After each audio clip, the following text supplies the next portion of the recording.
not good at fighting? No. He just looked awkward. He can't be. Everything he do just look mad awkward. First of all, he big as shit. Pause. Oh, here we go. You gotta stop that, bro. Yeah. Oh, me, I don't do that pause shit. Y'all know what I mean. I do. I see. So look, we here, y'all. What's going on? It's your boy G Fitz.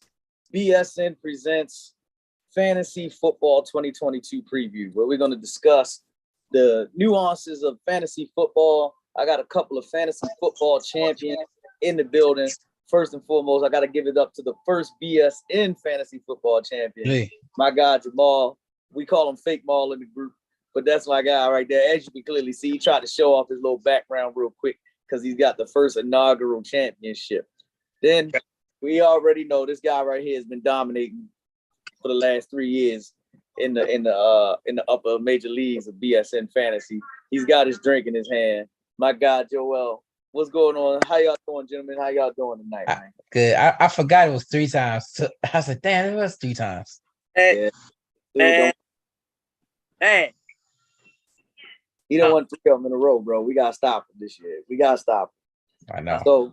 So here we go, man. You know, we're gonna talk about fantasy football. We're gonna give a full breakdown on how we do in fantasy. Might give a little bit of tricks, might give you a curveball here and there, but we're gonna talk about it right now.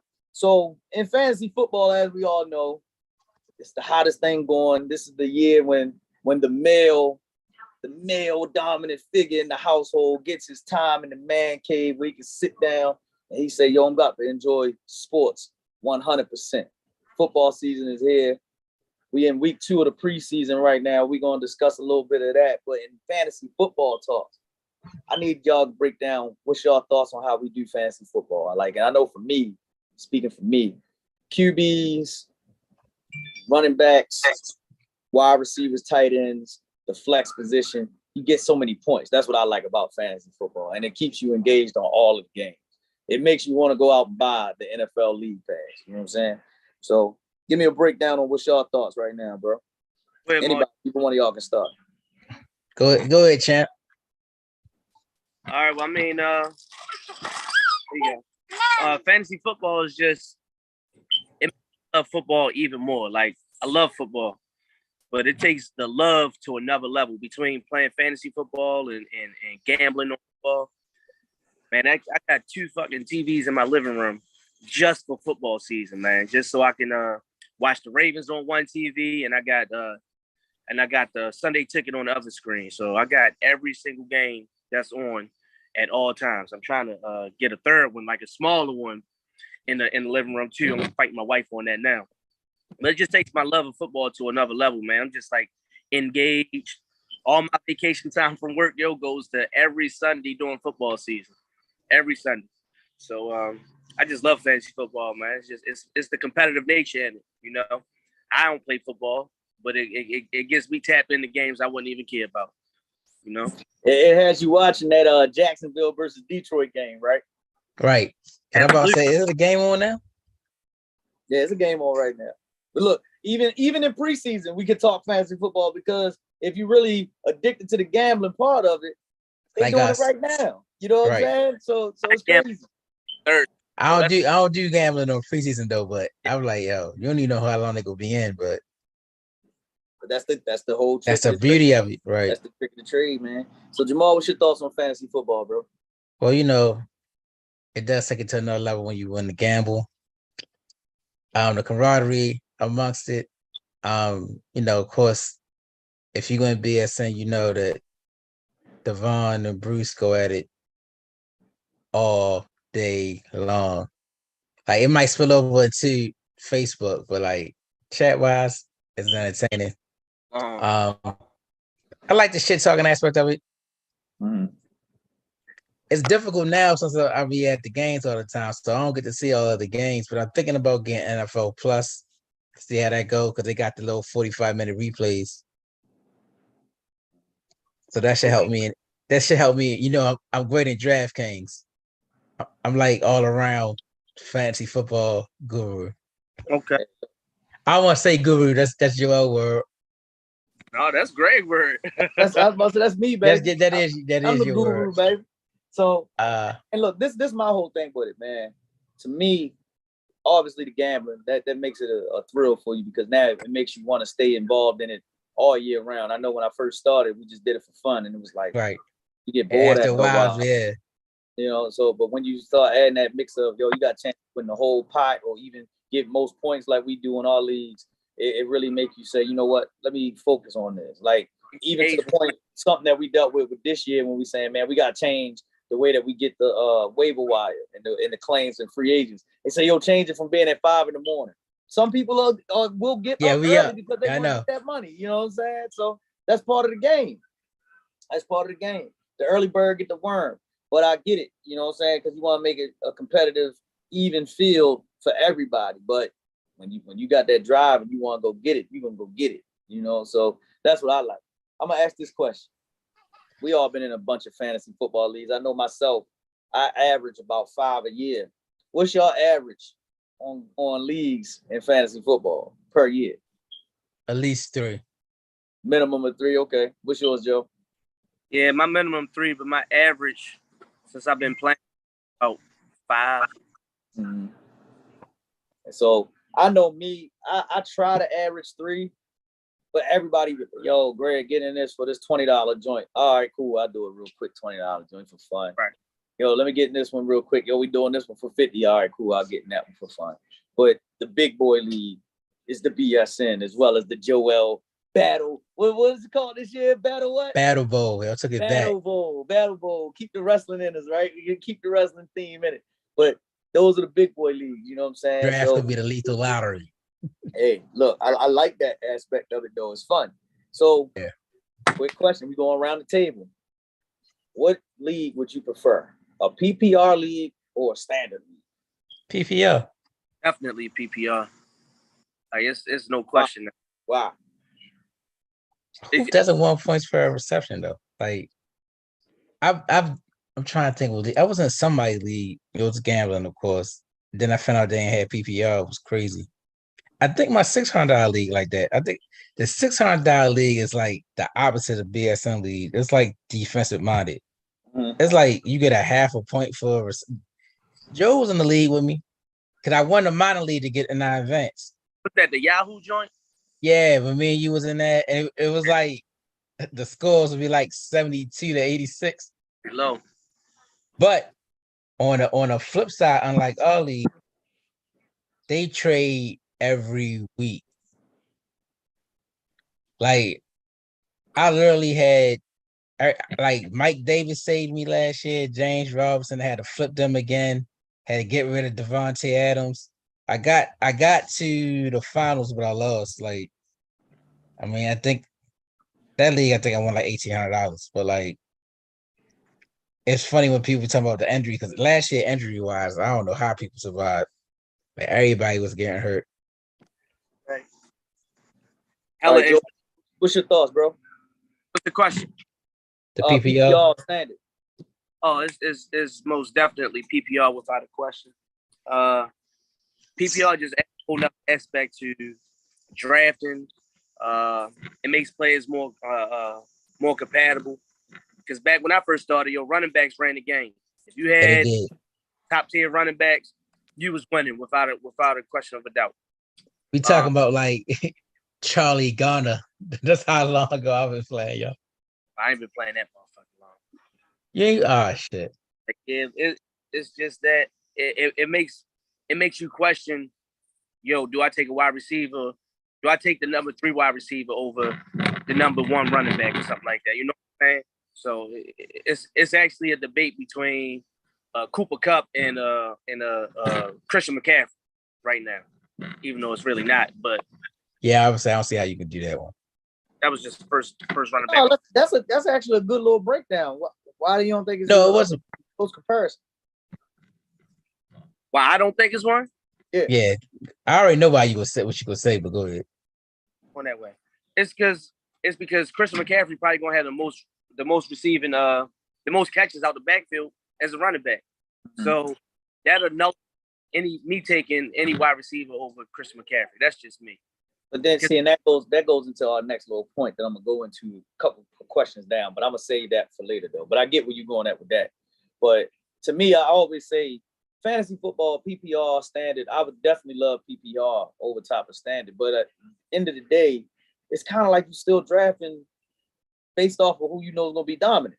So let's say Cooper Kupp, for example. I'm gonna use Cooper Kupp.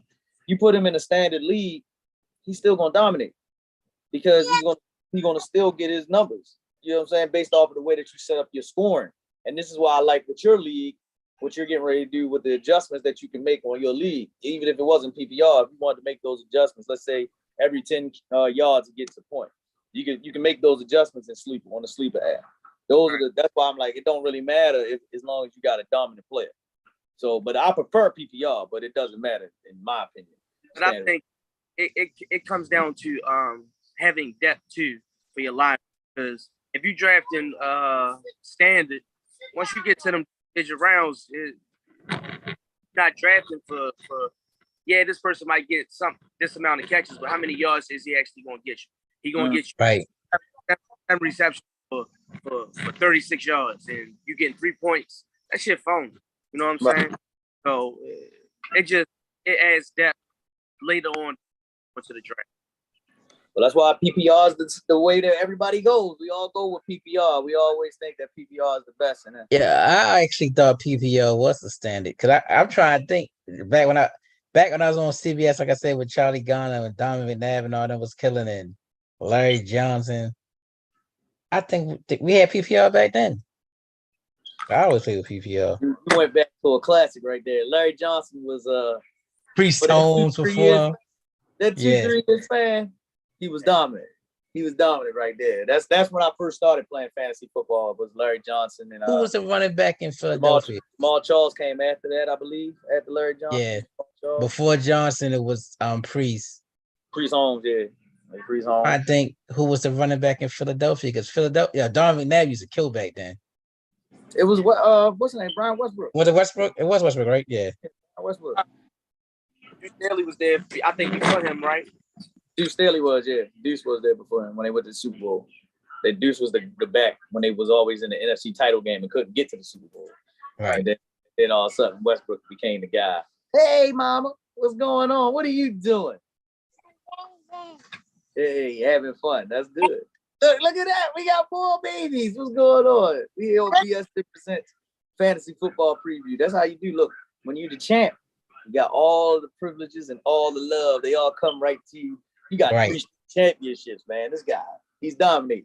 So look, let's go to the next point on fantasy football. A lot of people do standard 12 leagues. Some people do 10. What league do y'all prefer to have? 10 or 12? 12. Off top 12. Now, if we doing 2 quarterbacks like a Joe league, then 10. But like regular league, 12. That's the perfect number. Why? If you know what you're doing, everybody can eat. Like I'm gonna tell you, I was in a 16 team league once. That was hard. That's ridiculous. Yeah, like I did it just to see what it was like. Yeah, I tried one by at work, and I was like, never again. Right. One, the draft is forever. Then when I did it, I was like in the back end of the draft, like everybody in front of you don't know how to play or they ain't know who to pick. So it's like fuck. See, I'll never do that again. But 12 was perfect. It's the perfect amount. If you're playing with people that know how to play, it should be evenly spread it out. I don't think I could ever do anything more than a 14 player joint. 14, and even 14, I don't like. I would never do 14. And the only reason why, and I kind of look off of the leagues that I'm in. Whenever we do 12, they always say the max amount of QBs you can have is 3. So imagine if you got 12 guys that actually know what they're doing. Right. And you get your top 12 quarterbacks and they all balanced out. And I'll use a perfect example. Let's say one person goes out and he grabs 3 of the top 15 quarterbacks. You already know what he's looking for. He's looking for a trade to boost his roster. You know what I'm saying? Big time trade bait. Me, in my opinion, I stay away from that 14 joint because now if you picking in a spot where, let's say I'm going to use a quarterback, you got Carson Wentz, and then you might have a Derek Carr. Matchups matter in this situation when you got those two quarterbacks, right? We know Derek Carr gonna hum the ball, but we also know sometimes Derek Carr and them don't look right when they throw the ball against certain matchups, right? So now you sitting there and you saying to yourself, do you run with Wentz when he plays against the Giants with Washington, or do you roll with Derek Carr? That's a hit and miss right there for me. Well, this year you lean more towards Derek Carr since he got because his boy back. you got another weapon, right? So that's the difference. That's why I'm kind of using them as an example from previous. We ain't even getting into the 2020. Imagine if dumbass ain't getting in a car accident. Bro. Yeah. That's even more dangerous. Like I even use Pittsburgh, rest in peace. But my guy that went to Ohio State that just passed away. Dwayne Haskins. So yeah. same thing. I think if Haskins was in Pittsburgh this year, it might have been a different kind of story down there where he would have been in position to be the starter. Like even though Mitchell Trubisky is projected to be the starter, imagine if he had somebody to compete with that had a bigger arm that could throw the football down the field a little deeper. I can't remember this chemo fog moment, but didn't they get Trubisky after he died? No, they had him before. They were going in with 4 quarterbacks down in Pittsburgh. It was both of them. I always call him the little robot. I always call him the robot because Mitchell. Mason Rudolph, Mason Rudolph. He almost because he should have died. Basically, Miles Garrett was getting ready to kill him when he hit him over the head with that helmet, right? I thought he was going to kill him, but you had that situation. What was the box? Remember the box when he used to hit the little box and make the head Rock'em Sock'em. Yeah, Rock'em Sock'em box. That's what was getting happened. And then you got the rookie that they just drafted from Pittsburgh, Pickett, who I think will be the quarterback. Kenny Pickett. He will be the quarterback probably by week 8 in Pittsburgh, in my opinion. It might be week 6. I'm telling you, bro. If not earlier. Now I do think that's a whole nother topic. We ain't get there yet because we're giving out too many secrets. We're giving out too many secrets right now. We gotta save that for a little bit. But 12 man is for me. I think 12 team fantasy football is the max that you should carry. I do like 10. The only thing about 10, you gotta have 2 quarterbacks, baby. If you're in 10 quarterback, you gotta have 2 quarterbacks because now you imagine if you got 10 and you only got the 1 quarterback, you're gonna have so many points sitting on the bench. There's gonna be so many, like a guy like Trevor Lawrence, he's gonna give you some fantasy numbers. He's gonna be sitting on the bench. For me, I don't think it really deal with quarterback. I think quarterback now is important as running back and wide receiver. But I don't have no preference, 10 or 12. Unless you got a dual threat quarterback. I still don't think there's no difference for real. Because most dual threat quarterbacks not as good passing the ball as pocket quarterbacks. That's a valid point. 10 to 12 leagues, I don't got no preference. As long as it's 10 or 12, I don't really care. It better not be no. Go 14, bro. 14, 16. I would never. 14 to seem odd. I would never do it. Nah. I'm not playing if it's more than 12, bro. I'm just saying. You can't even make a team off the waiver wire. You know what I'm saying? Yeah, I can't do that. Nah, that's the thing. You'll be having people on your team. It's like for instance, we're in a 16-team league. Somebody go wind up with Justice Hill as a running back. Won't be me. They don't play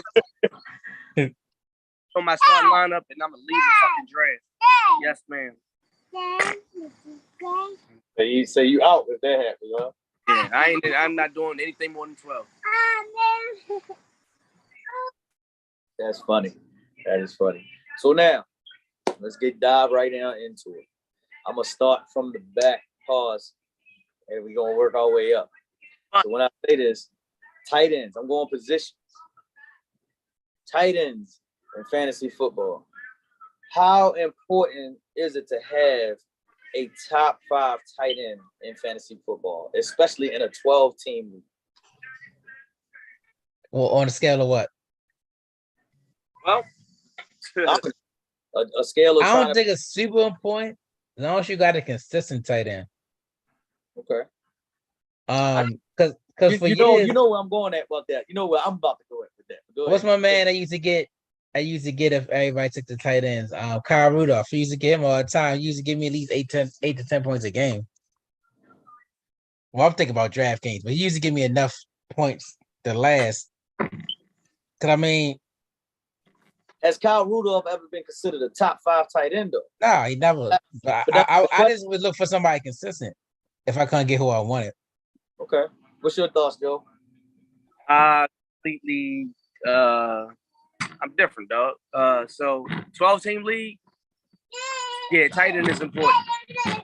I had Travis Kelce the last couple of years. Oh, that's right. The guy that won 3 straight titles had Travis Kelce the last 3 years. Priority to go and get Travis Kelce the last few years because in 12-team, if you got a top 1, 2, 3 tight end, you're gonna win your tight end matchup the majority of the time, and it's not going to be close.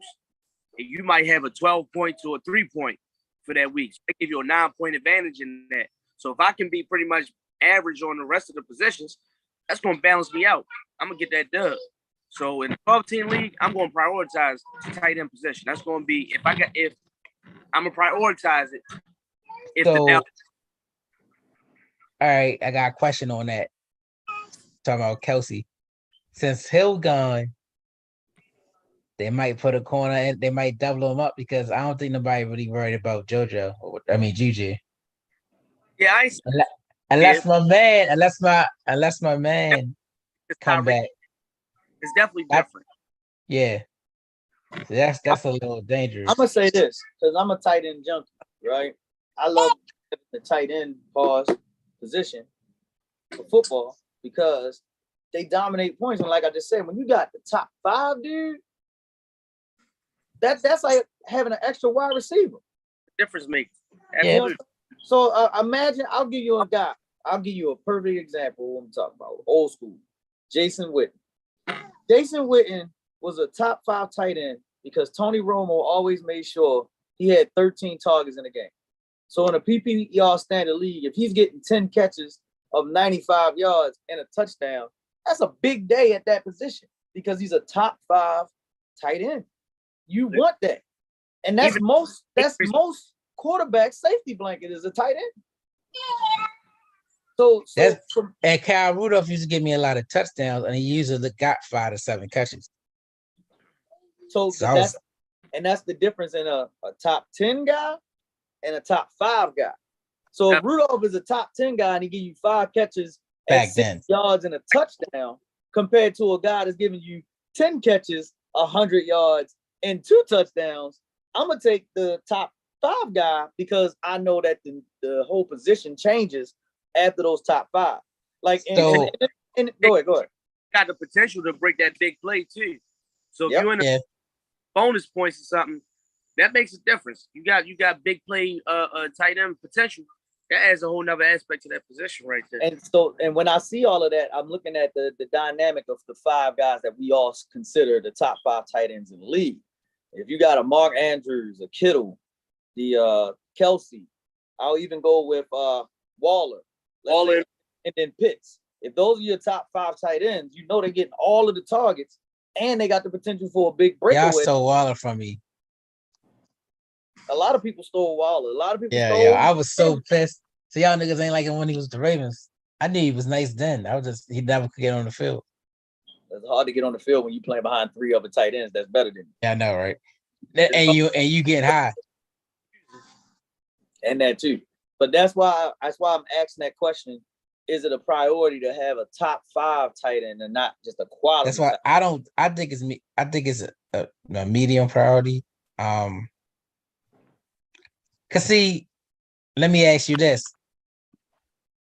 Out of those 5 tight ends we just named, how many would you consider first round worthy? 2. That's what I would say 2. What about you? First round worthy? 2.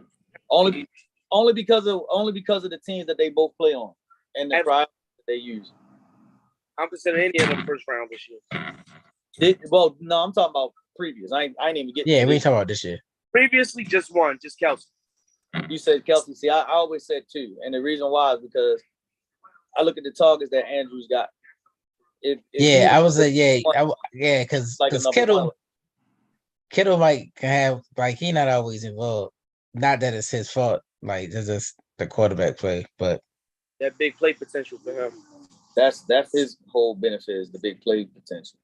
Let's go to the next position. I'm going out of order here. We're going to the running backs. This used to be the most dominating position in fantasy football was the running backs. And in my personal opinion, I still think it's one of the highest priority positions in fantasy football. I need to know what your thoughts are on how the running back position has changed over the years in fantasy football, and do you think it's still a top priority? It's still the number one priority for me.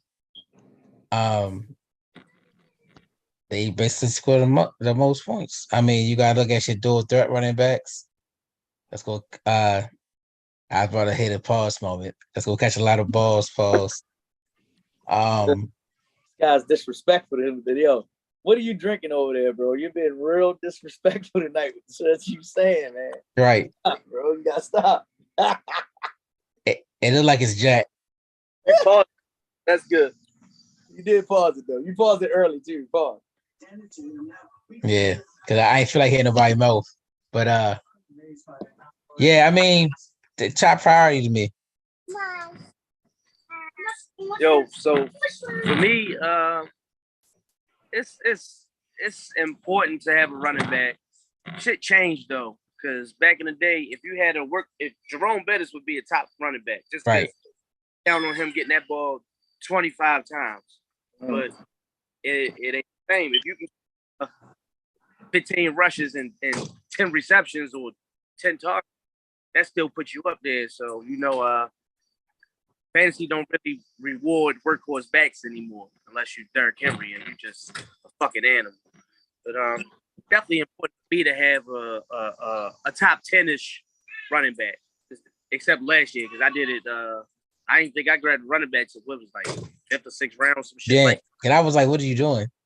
So but you know what? That's kind of funny because when you win a championship and the way that you win it, sometimes people go back and they say, "I won this way, so I want to go and see if I can continue it and do it this way." You can't do that. Can't always go back to the same thing because, like you just said, it'll mess you up. I know for my strategy, and I hate to give a little bit of away, my initial strategy when I first started, I used to always want to get 2 tight ends, and I always wanted 2 of the top 5 tight ends. But then you got to look at it. You like, yo, you really can't do that now because the wide receivers are so dominant. So you got to balance. You got to change it up, especially in the league when you got 3 wideouts. Can't go in there and have 3 wideouts and then you stuck with nothing. You know what I'm saying? So that's the curve when you go there. So when you go to running backs, and I see a couple teams that do this in all of the leagues, they try to get as many running backs as possible. Now the beauty of it, and this is why I'm gonna get used to using the sleeper app as well, because I like those adjustments that you can make. I think it makes the competition better when you can say, you know what, your maximum that you can have at running backs instead of being 6, it's only 5 or 4. Because now it really sees if you can really draft and manage a team well. What did it do different in Sleeper? Say it again. What was different in Sleeper that wasn't on ESPN? A lot. It's a lot that's on there that you can change up. Like, I ain't been a GM in a minute. Sleeper is kind of a combination of Yahoo fantasy, NFL Network fantasy, and ESPN all rolled into one, and then you can just change up a lot.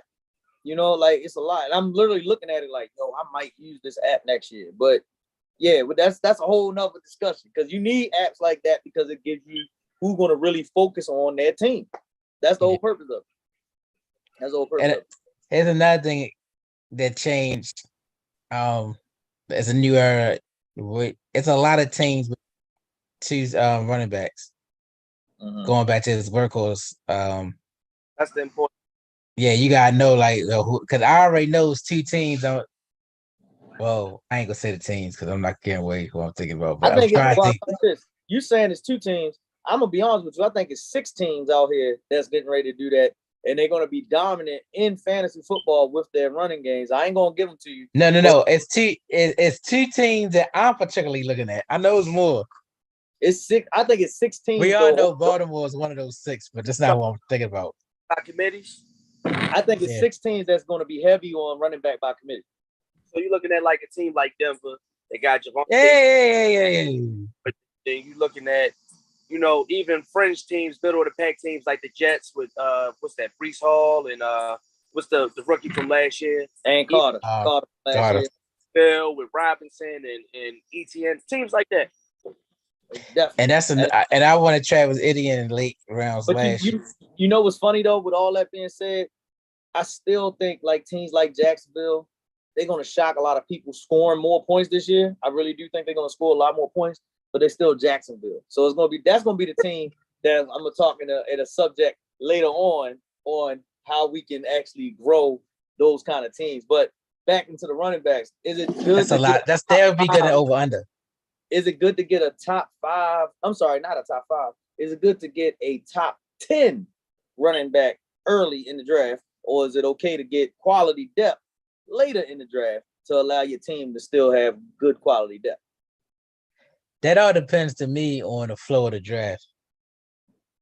Because I think it was one of our drafts. One year, like, Michael Thomas went like number 3, then a tight end went early, and a quarterback went early, and then like it was still running backs. The top 5 running backs wasn't taken yet by the time it got to me. So it all depends on the flow of the draft. I think you should, if you can get a top flight running back, grab him. Go ahead, Joe. What's your thoughts? Without question, if you can get that top 5 running back or top 10 in the second round you go get that. Without a doubt. I'm in agreement with that. I mean, if you got an option to go get one of them top tier running backs early, maybe even get 2 or 3 of them, you better grab them. Because as much as we say, don't forget about the wide receivers, the running backs, especially them guys that going to get it both receiving and rushing. Man, listen, you gotta grab one of them, because if you don't, you won't be watching another guy dominate. Like straight up, like that's just the way of the game. That's the way of the game. What's our draft? It probably was. But let's go. I was like, he's still here at 7. Let's go to the next position. This is a crazy position right here. It's the most dominating position, I think, lately in fantasy football, and that's the wide receivers position. Wide receivers, a lot of leagues are going to the PPR, like we were just talking about and discussing. But what we're doing, we're going away from just having 2 starting wide receivers to 3. And actually potentially 5, like in Joel's league with 2 flex. What are your thoughts on the wide receiver position in fantasy football? Joe, I'm gonna start with you. It's the most balanced position, top to bottom. You can still get quality with the 30th, 40th overall wide receiver taken. So wide receivers used to be an afterthought, but now it's definitely a priority. A lot of people take wide receivers with 2 out their first 3 picks, even 12-team league. So wide receivers, it's definitely a lot of depth at that position. It's definitely a game breaker, to have one of them top wideouts, and there's also quality in grabbing somebody that could possibly, like, they have a high ceiling. So it might be an average wide receiver, but if you got that faith that this their breakout year, a lot of people counting on, like, example, Bateman. They're like, oh, this is a big year for Bateman right here. So if you got that faith, like, Bateman can put you on top, going probably the 5th, 6th round, something like that. He could probably put you over the top and be borderline 2nd round pick or something like that. What's your thoughts, Paul? Definitely a lot of depth. What I like to do, get you a dominant number 1 receiver, solid number 2 that could be a number 1, and then you want that game breaker slot receiver that you can probably get in later rounds. The only difference is, like, I like Josh Gordon so much, so I always take him like in round 8, just in case he come back. Like, if he ever Josh get Gordon is done, brother. He's done. I know. But look, I'm gonna still draft him in round 8, round 9, whatever our late round is. just in You case. gonna take it with the last pick of the draft, bro? Yeah, the last pick. One of my tips, yo. Don't waste no motherfucking picks. That's my. Don't waste no pick. He might show up. Like I watched a couple more Chiefs games. He might show up this year. He might. Hey, he might, but I doubt it. The cheetah's gone. I think he'll be suspended for life if he keeps playing. That's like Josh Gordon. That's Josh Gordon, baby. That's what he do. But wide receivers, I do think that the priority on wide receivers has actually jumped ahead of running backs. Like I'm watching in a lot of leagues where they'll draft the top 10 running backs, and then after that they be like, I don't care about the RB2 on my team. Which is crazy. It's dangerous. I know for me, I want to have at least 2 quality starting running backs every week because it makes sense. You know, you still want to get all the points. You don't want to just leave nothing out there. You want to dominate. So you got to get at least 2 quality running backs early and then say the wide receivers, as Joel just mentioned, the priority and depth is going to be there no matter what, as long as you know what you're doing. All right, so let me ask you this. Do you go running back, or running back, wide receiver in the first 3 rounds, or wide receiver, running back? You know, you're famous for jumping the gun on these questions, bro. Oh, my bad. I'm just saying. Famous. I'm still breaking down positions, and you still trying to find a nugget to see what I'm going to do or anybody else going to do in a draft. Because you know they're going to go back and watch it. Just wait a minute. We're going to make them watch the whole damn show today. BSN Presents Fantasy Football Preview 2022. Oh, go ahead, Joe, again. Go ahead. I'll wait for the question, though. I know. It's going to come back. But now we're going to go to the next position. We're going to go back to the next position. Everybody say this is the most important position when you are actually watching and playing the game of football. In fantasy football, sometimes it depends on how your scoring goes. But we're talking about the quarterback position. Remember, we're talking 12-team league right now. We ain't even getting too deep into the 2 quarterback situation of all of that. We're talking the standard PPR, 12 teams, quarterback position. How important is it to have a top 5 quarterback in fantasy football?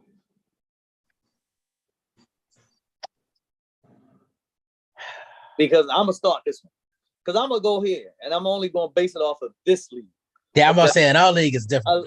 A lot of guys in this league will go and say, I got to go get Justin Herbert early. I got to go get Patrick Mahomes early. I know for myself, I didn't draft the quarterback early, and I won a championship with Jameis Winston. So that's where I'm going at. Anybody else want to talk? And you know, I drafted one late and one with Dakota Prescott. So, I mean, it's right now in my mind, I'm not even gonna put Patty in the first round. It's just Justin. We don't know what's going. We don't know. I mean, it's preseason. My take is it's not a priority at all. Quarterback is not a priority. You look at the end of the year statistics, and what separates number 1 from number fucking 12 or 13 is very minimum. So, but it's based upon your league settings. It's based upon whatever they how they score for your quarterbacks. But for me, it's definitely not a priority to have a top 5 quarterback because I can get the same value. This is the reason quarterback is not a priority is because a lot of people in leagues, they wait till round 10, 11 to start drafting quarterbacks and still in contention. To win. You know what I'm saying? So it's not a big priority for me. I'm in agreement. I don't think that you have to have one of the top tier quarterbacks, and that's even the dual threat quarterbacks like Lamar Jackson. I don't think you have to have that guy in the second, third, or even the first round like some people reach, because now you limit yourself to just being with that guy. I don't think you need that. I do think that the quarterback position, and this is why I was saying the same thing about Carson Wentz, Derek Carr. Derek Carr is going to be projected as a 8th quarterback in fantasy football, I believe, this year. He's got probably 3 best wide receiver weapons he's going to ever have in his career this year, and he's going to put up numbers. But because he's playing in a league that's going to have a Justin Herbert throwing the ball all day, because he's going to have Mahomes throwing the ball all day, and these guys throwing the ball all day. He really. I think he's ranked at number 8 right now. I was shocked at that too. I see 8. And remember, I'm not talking about overall ranking. I'm talking fantasy. Yeah, I know you're talking about fantasy. Every quarterback in his division in front of him. Yes, all 3 of them. Lamar Jackson. You got Barrow. Y'all cutting each other off. That's 7 already. Now go back and do. Hold up. Joel, go back and do your 7 again. That's already in front of him. 3. Herbert, Mahomes, Russell Wilson, Lamar. Who else I say? Jalen Hurts, Kyler Murray. What the fuck else did I just say? They don't have Jalen Hurts over top of him right now. But go ahead. Josh Allen. Josh fucking Allen. That's 7. Yes. Fucking Joe. Joe Burrow. Joe Burrow. That's 8 right there for me. Mm-hmm. But they have Justin Fields behind him, and they actually have Stafford, and it's crazy. They have Derek Carr at 8, and they have Matthew Stafford at 9. Who at 8? Stafford. And who else? And then they got Hurts at 10. Okay, I'll put both of them in front of. Would you put Dak Prescott in front of him? No, not right now. Who are you gonna talk to? Is this CD right now? CD, baby. CD. No, but it's just him right now, so you can focus on CD. Not. Right. They got Schultz too. Ain't nobody worried about no Dalton Schultz. Thank you. Shit, watch what I'm telling you. Dallas gonna be. You better hope Michael Gallup come back. It's gonna be a lot of fun down in Dallas. But CD Lamb gonna get like 188 throws to him this year. Hopefully, he don't get hurt. I like CD. I like CD. No, I like CD Lamb, but I'm just saying, like, I'll be honest, like, you can focus on CD Lamb. Don't have to worry about. Even though I never really cared for Yoda went to Cleveland, but Amari Cooper. Yeah, they should have never traded that number 1 pick for him. I said he's stupid as hell. But, well, look, that's Jerry Jones for you. But look, let's go ahead. Quarterbacks is going to be interesting. I don't think it's a priority early. It's not a priority. It's only so. How many quarterbacks you think are worthy for the first round? None. That's my opinion. None. Because I wouldn't do it, but it's based on league settings. Majority of leagues with 1 quarterback. But that shit changes if you start talking 2 quarterback leagues or talking about super flex leagues. Super flex, for people that don't understand, is you can put a quarterback in your flex position. That changes a fucking lot. So it changes strategy. It makes people stop waiting on quarterbacks, and some people won't go out and get a quarterback with their first overall pick. Yeah, because in your league we will have quarterbacks early. But even over there, like that, the one year that I played over there, I said, why did this dude draft 3 quarterbacks so fast? Oh. And the first thing I said to myself was, and then because I had to understand the league, I said, damn, I need to get one. And I remember I got Deshaun Watson, I believe, at the 11th pick. And you didn't want to trade me because we had a package deal. I was like, yo, you don't. It was something of that nature where I know that I had a quarterback early. And it messed me up because I shouldn't have got the quarterback early. But my mind was thinking 2 quarterback league. You know what I'm saying? Because I've never been in it. So now that I understand it, I'm like, I love it. You don't need it early. You can bank out late. As in case in point, Josh Allen was drafted late that year, and he killed.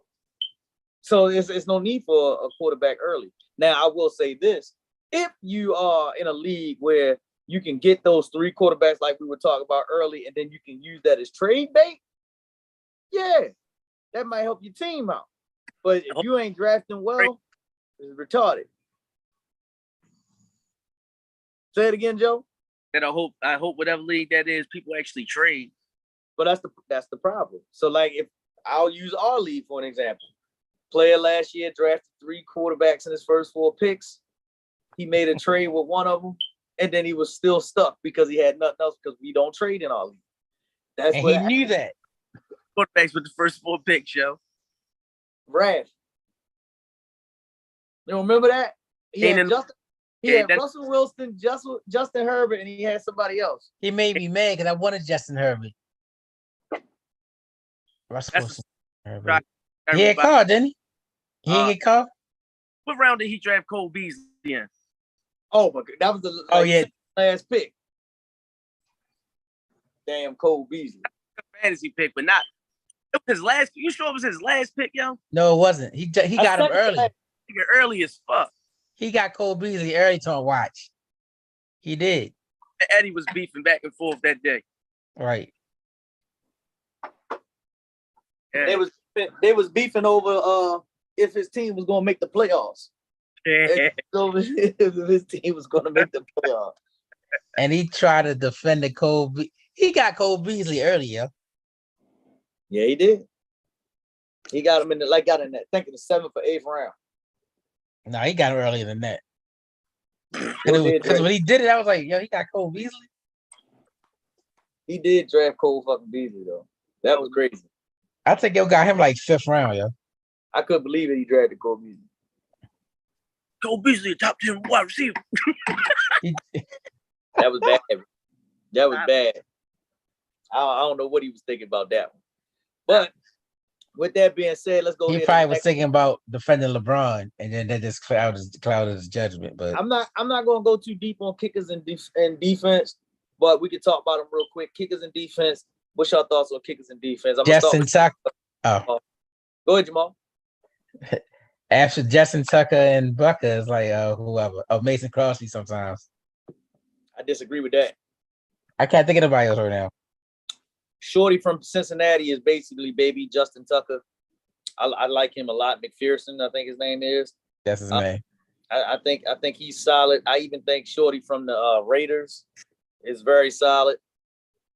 Even Chris Boswell is solid. But however, with all that being said, unless you're in a league that dominates with points from the kicker's position, it's no need for a kicker. Yeah. Because the points in standard football leagues is still 3. Like it's like, all right, you kick the field goal, you got 3 points. If you miss a field goal, you miss 1 point. It's not like our league when you can say, all right, if you kick it over 40 yards, you're getting 4. If you kick it 50, you're getting 5. If it's over 60, you're getting 6 with an extra point or 2. You know what I mean? That's when you can change the narrative for the difference. It ain't like that in most standard leagues, so there's no need for a kicker, in my opinion, if in standard. Defense and kickers are fucking useless in fantasy football, bro. Like for me, if I'm in the league drafting defense and kickers, they are my last 2 picks off the board. Because you ain't lying. I can stream a kicker and defense every week. So I can draft the best fucking defense, but next week I'm playing the best offense. That defense don't even fucking matter. So I'm gonna cut that defense and play whoever playing the worst offense. I'm gonna take my me like kickers fucking useless. That's why I kicked them out my league. That's just it's just now, I don't like it, but I do understand it and this is the confusing part with ESPN sometimes. And I wish ESPN was watching this shit. So let's say you got a punt returner. I'm going to use CD Lamb for an example. CD Lamb is your punt returner. He returns a kick. In my opinion, those points should go to special teams. So let's say he goes out and he returns a punt for 50 yards and he don't get a touchdown. Those 5 points shouldn't go just to CD Lamb because he got 5 yards. So the punt return is considered a point out of the end zone away from he gets 50 yards, he gets 5 points. Then those 5 points should also go towards the special teams because that's a defense, special teams, positive move. You get what I'm saying? That's my whole thing. That changed in ESPN? Say it again. That changed in ESPN? No. You could always set it on ESPN to where if you got a player that plays special teams, that he get individual points for that. You could always set that. Mm-hmm. Oh, yeah, okay. And that's how I want to set it. But the reason why I don't touch it, and this is, remember, I'm the de facto commission. I'm not the full commission. There's 3 of us that run this. I pretty much want to do that, but it got to be a abundance and a whole agreement amongst everyone to do that. Ray and who? Mike or Tommy, right? Yeah. So for me personally, in my opinion, I would love for that to happen because that means you need a defense / special teams. But if we don't have that, then it's boring because now you're looking at it like, oh, you know, the Ravens gonna get a fumble. You know, the Ravens gonna get a turnover. Guess what? You know the Dolphins are gonna get a turnover because they got a really good secondary. You know what I'm saying? So those are the things that kind of changes it up. That's why. So for me, no, defense and kickers, small thing, minuscule, but you got to use it. But let's go to the next position. Last picks in your draft, yo. Last picks. Defense. So we should make them mandatory. Your last 2 picks got to be kicking and defense, and that's it. Mandatory. Let people draft how the fuck they want to draft. But my tip, make them the last 2 picks. Right. So here we go. This is important, y'all. This is important. The flex position. Some leagues use 2 flexes. Some leagues use 1 flex. Some leagues use quarterback, running back, wide receiver, and tight end at their flex. Some just do the natural running back, wide receiver, tight end at their flex. How do you think we should use flex? And do you like it with 1 flex or 2? Let me go first. Let me go first. So I think the game of football is evolving. And fantasy football is evolving too, and how to create lineups and how to draft and shit. Personally, I think you should in fantasy football you should be drafting 1 starting running back, 2 wide receivers, possibly a tight end, but everything else should be flex. I think it just creates so many different draft strategies. If you want to go running back heavy in your lineup, you emphasize running back. If you want to go wide receiver heavy, you emphasize wide receiver.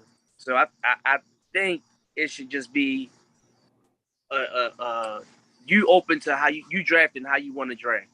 So I think we should entertain, adding more flex spots in your team settings if possible. I always like flex positions. It makes you think because then again you gotta look at the matchups too. Cause sometimes you gotta wonder if you can play all 3 running backs or have a 4 wide receiver instead of go 5 wide receivers. I mean, I like it personally. I don't mind having 3 flexes if it could be. If you could. It is an interesting dynamic because you really gotta use strategy because you might gotta sit one of your top running backs down. You're not gonna do that from the single day injured. So then you gotta figure out what wide receiver you got flexing with or a tight end. I want to do a super flex though. What's that? Oh, what a flex a quarterback. Putting the flex. Okay. Really about this close from putting I got two running backs, 3 wide receivers, the 2 flex. I was really this close between 1 or 2 wide receivers. I think it was 1 running back, 2 wide receivers, and 3 to 4 flex positions. Just to diverse the. I think it was 3 flex positions. Diverse drafting, bro. I always think you should have 3 wide receivers in any league because everybody runs 3 wide receivers now. That's just my personal opinion because I hate when I'm in a league and it's only 2 wide receivers. So we got to flex. Like most people run 3 wide receivers now. Well, for me, like I was telling Joel earlier through the text message, I like the 2 QB. I wanted 2-2-2-2. That's how I wanted it, and I didn't think about it until later. But I was looking at it. You got 2 quarterback, 2 wide receiver, 2 running back, and then 2 flexes. That's still a really good strategy because now you still determine on who you're gonna actually have in those 2 flex spots. And this is when you're gonna really decide if I'm gonna use my 4 running backs. This is why I said sometimes it's good to shrink the amount of guys that you actually have as a max. So if you get 4 running backs, but you're like, I got a really good matchup this week with running backs. I'm gonna use all 4 of them because I got my 2 regular and then my 2 flex. maybe I got a good week with my wide receivers. And remember, if you only had 2 wideouts, your max on wideouts would only be 5. And then it makes you decide on what you really have to do with those guys. And then, actually, real talk, all the teams will be even, because now you would think, hey, guess what? I'm not cheating because I got 4 guys or I got 5 guys. I can't really cheat, because a lot of people think you're cheating when you get 6, 7 wide receivers. You know what I'm saying? Even though they really just drafting guys that they get. But a lot of people call it cheating. I'm like, bro, you just didn't draft good. That's all there is to it. But if you got them, if you just got those numbers and it's lined up, like I can only get 5 receivers and I can only get 4 running backs and I can only get 2 tight ends. Now you can balance it out. You know, like I know the first year that we did BSN's fantasy, and this is my fault, I'll take ownership for it. I left all of the maxes that you could have at its highest peak. So it was 3 quarterback. Four running backs. Yeah, 6. No, it was actually at 6 running backs, 6 and 8 wide receivers. So some guys was getting all of these pieces, and I'm like, that shit ain't gonna work because it's not realistic. Realistically, let's look at it on an NFL team. How many wide receivers can you carry? 7, I believe. It's 6. It's 6. Do they actually? It's 6. It's actually 6. It's really no limit. Like you can do what you want to do. But most teams use 6. It's almost like being a coach. Because most of them go to but it'll be a lot of our receivers that's just these special teams. So yeah, but I like the flex. I actually want to have 2 flex. I've been calling for 2 flexes for the last 3 years. I remember you put it up for vote. I put it up for vote, but a lot of people don't, and I get it. And you know, I would vote yes. A lot of people have voted yes, but the majority voted no. So I left it at 1. That's a big problem in fantasy football, yo. People just stick with what they know. Nobody want to ever try something new, you know? So stuck in yesteryear. You got to catch up with the times, yo. Like I said, the game of football is changing, and so is fantasy football. Shit is changing, too. Well, we need to bring that vote to the table now. Well, we can't do it this year. I'm going to leave it alone. I'm going to leave it alone for our league, but I will present it again. And it's almost like the NBA and how they do rule changes all the time. I'm going to keep putting it out there. So we're going to bring this up in the spring meeting? Yep. I'm going to do it. So now, let's get into it. Let's go deep. I'm about to pick some people's brains on this one. What you saying? Yeah, pause. Yeah, I'm sorry. Pause. I'm sorry, sir. I've been drinking this tequila, now mixing it in with some of this red wine, so I apologize. But look, let's go ahead. Let's talk it. You know what I'm saying? Let's talk. Not in a wine. What you mean you're not in the wine, man? You ain't got no blush. You know what I'm saying? Like a light blend. Nah, I mean, actually, you gotta listen, man. We getting older, bro. You can't be just sitting up here drinking hard liquor. Actually, I got this for a gift. It's Jamal's Dream Moscato. Somebody found it, so they got it. You're drinking some fucking wine. You're drinking Moscato. What the fuck? No, somebody bought it for me. I would have just been drinking Jack. Oh, you can't see it because it going out. I see the bottle, little Jamal's Dream. That's so weird. You got some specially made Moscato for him and shit. You know what I'm saying? Don't bring that shit over my house for the draft, bro. Keep that shit home, bro. Nah, we don't want none of that shit. I won't give y'all niggas no Jamal Dreams. It's a sound. We don't want none of that. So look, let's go right here, man. Fantasy sleepers. Sometimes the sleepers are the ones that actually help you win the championship. I want y'all to throw out 2 sleepers that you think can be special for the fantasy this year. I'll start mine off. Joel kind of started it earlier. The New York Jets. I think that their rookie running back is going to be special. I really, really do. I like him, and I really think that he's going to be special. And I'm going to give you another one. We're not going to say names. Okay. Nope, I ain't going to say no names. All right, I'm about to say, I don't even want to talk about mine. I'm going to give you another one. You ready for this? I'm going to give you a name. St. Brown in Detroit. The wide receiver. The younger brother. I think he's going to have a very good year. He's going to be a really good sleeper because remember, losing teams tend to be what? The teams that get you a lot of points when you need it most. Sleeper. Remember, I ain't saying the best sleeper. That's all I'm talking about. Go ahead, Joel. Because he had a breakout last year. He can't be a sleeper. Yes, he can because that team is bad. So people won't draft him. Oh, yo, he was a breakout player last year. He can't. Oh man. All right, so I'll give you another one. I'll give you another. Even though I don't think he's a sleeper neither, because he's playing with a GOAT, Lazard in Green Bay. Can't be a sleeper either. How can he? He wasn't the number one. The wide receiver won this year. Okay. But arguably best quarterback in the. I'm not gonna give you all of my sleeper guys, but I'll give you another one. I'll give you one more. Yo, you gotta stop naming them, yo. All right. Matter of fact, I'll wait till y'all name two of them, and then I'm gonna see if y'all on the same page. Any sleepers, dog. Like I don't do the whole thing. I just value quality, dog. I don't really have. Okay. So who's your quality two dudes that's quality that nobody knows? Me? Yeah, you champ. I would have to think, yo. I really would have to think because I ain't really dug deep into my late round, picks or whatever like that. Come back to me. I'll probably have something at the end. I know Jamal don't got none because look, he looking on his phone now looking for some research. No, I can't remember the dude's name. I already know. I know three, but I really don't want to give them up. I'm gonna go, and they both rookies. One in Buffalo, one in Kansas City. And I ain't gonna talk about the rest. Hey, look, rookies are always important to me.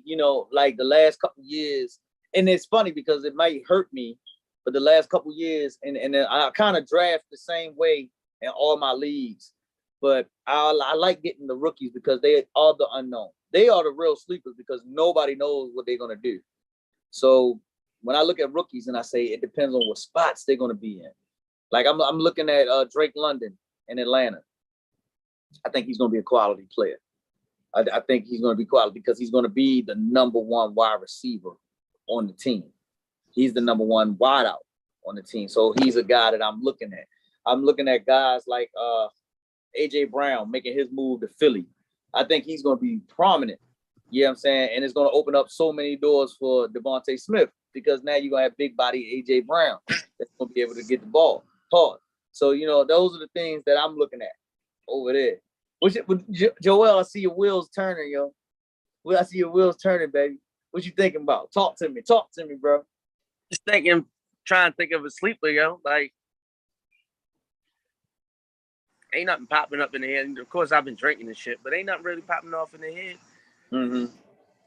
Do you have a quarterback sleeper? Somebody that you think might be a really good quarterback fantasy wise? He already said him earlier. Yeah, he did. He kind of did. He named the he guy named him too. For me, Jalen Hurts top 5 fantasy quarterback. For me, that's a big leap to me, bro. I ain't gonna call him no sleeper because for a while last year, he was even with Patrick Mahomes' fantasy points. Mm-hmm. So that's the point in telling. I don't care how good you are on the field. If your fantasy shit is quality, I'm gonna draft you. Okay. And it should be better because he got a better weapon this year coming in with AJ Brown. Coming in with AJ Brown. So I think he has a very high floor. Yeah, they're going off in the chat, yeah. They always child. They always going off. One wide receiver overall. I mean, number one quarterback overall. All right. Do you see any players having a letdown year? A letdown year? Yeah. So this is so funny. Well, my favorite wide receiver, Hopkins. The Hollywood move was so interesting to me because I was like, all right, he's not gonna have that pressure on him, so he can't complain about shit now because he got Hop on the other side. But now he really can prove to everybody that he really a number one since D Hop will be out for them 6 games. But then Yo got hurt first day of training camp, so that's the crazy thing. So I don't know if he's still hurt. Then he caught this little ticket. So I think Hollywood probably be a bust. Wow, that's a shot. This to me, no, this is why. I think he can do it, but like, My whole thing of that was like, if he did say if Nuck played the whole season, right? Would you say he had got better? It was a system, or because he had arguably the best wide receiver on the other side. So now at this particular junction, since he got that suspension, if he going off in the first 6 games, then we can say, oh yeah, it was a system. I think Hollywood's going to thrive out there. I think so too. I do too, but like but they going to throw that motherfucking ball 30 times a game. He going to see. This is perfect for him. He's 7 passes a game, and he always got that deep ball capability. You know what I'm saying? So he got the option always to long play. You know what I'm saying? Keep it a buck. He should have been top 3 in touchdowns last year. Yeah, he dropped about 5. Yeah. I was about to say, dropped 4 or 5 of them. What do you expect? Motherfuckers, yo. Dropped 4. I thought he dropped like 5. So he dropped enough. Enough. Like you said, bust. So I got what I consider bust. I just don't think this motherfucker gonna live up to the expectations, or I don't think he's gonna do what he did last year. So for me, that's how I thought about. Nick Chubb for one. I had a second one. Cooper Nick Kupp. Chubb. Cooper Kupp. I just don't think his numbers will be. I think, but that's an expected though. It's nowhere in the. Got to have some kind of regression, yo. His touchdowns was fucking off the charts last year, you know. But his footwork is so crazy though. His footwork is crazy. World that also you can focus a little bit more on him. No Odell Beckham there. You know what I'm saying? So no Odell, but you still got Van. You got Allen Robinson. But they Odell. You know what I'm saying? So that's it. That makes they still got Van Jefferson too. But he still ain't Odell. You can still towards the Cooper Kupp. And if I'll live with Van Jefferson beating me any day of the week. Yeah, I would too. Stop fucking me up every fucking week. I can't live with that shit. So I just got defense coordinators keying in more on especially if Cam Akers not completely back right. He came back, but if the running game ain't there, it's easier to key in on Cooper Kupp. So Cooper Kupp and Nick Chubb for me. You okay? Sure. I think it's going to be very, very interesting on how that's going to play out. I do think Cooper Kupp's going to regress in numbers, but not in production. I think his numbers he had a historic year last year. There's no way in the world he's going to come back and have a better year than what he just had last year. The way that he did. He almost won. Did he win a Triple Crown last year? I think he won a Triple Crown. Yeah, he did. I might get that. Yeah, so he won the Triple Crown last year. I know whoever had him in fantasy enjoyed having the numbers because I know I had him in Yahoo in my one league, and it was amazing. But I don't think he's going to have the same numbers. You should have. His reduction is going to still be good, though. His reduction is still going to be solid. It's just that it's not going to be the historic numbers that we've seen. A guy that I think that's going to regress just a little bit, and it's because of the maturation of their core that they have, Stephon Diggs. I think his numbers are going to drop a little bit because they're really focusing on Gabriel Davis. I really do. I'm just saying. I think his numbers go up, yeah. I really think his numbers go up. I think you think Stephon Diggs numbers go up? Stephon Diggs numbers go up. Like if I might be a little wrong, but I think like 30% of his targets, roughly 30% of his targets was uncatchable balls. So if Josh Allen can bring that number down to give him the opportunity to catch even more passes, his go up. And I think he only had like 3 touchdowns last year. So if you bump that shit up too, granted, Cole Beasley was the number 2. Emmanuel Sanders was the number. Well, Emmanuel Sanders was technically number 2. Yeah, Beasley was 3rd. Both of them motherfuckers is gone. So how many targets is open? That nigga Josh Allen gonna throw the ball to who he know. Because right now it's Gabriel Davis and it's Stephon Diggs. So Emmanuel Sanders still free agent, right? Yes. Yeah. No, yeah, I think he is. But here's my thing though. Davis is starting to explode a little bit more. You know what I'm saying? He's starting to step up there and he's getting more one-on-one and he's the number 2.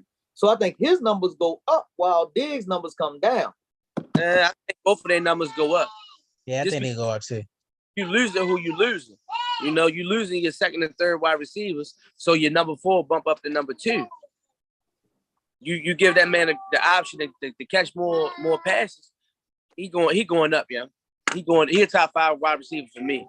I do think Diggs is. I think talent wise, I think Diggs is a top 5 wideout, but I don't think that Diggs will exceed what everybody's expectations is going to be. That's just my thing. Like, he underachieved last year, yo. He underachieved and was still like a top 10 wide receiver. Like, that shit is crazy. Crazy. I just remember somebody. We doing bust. We doing bust. Never mind. Well, you want to go at next, Jamal? You can lead the way. What you thinking, brother? It's kind of a sleeper.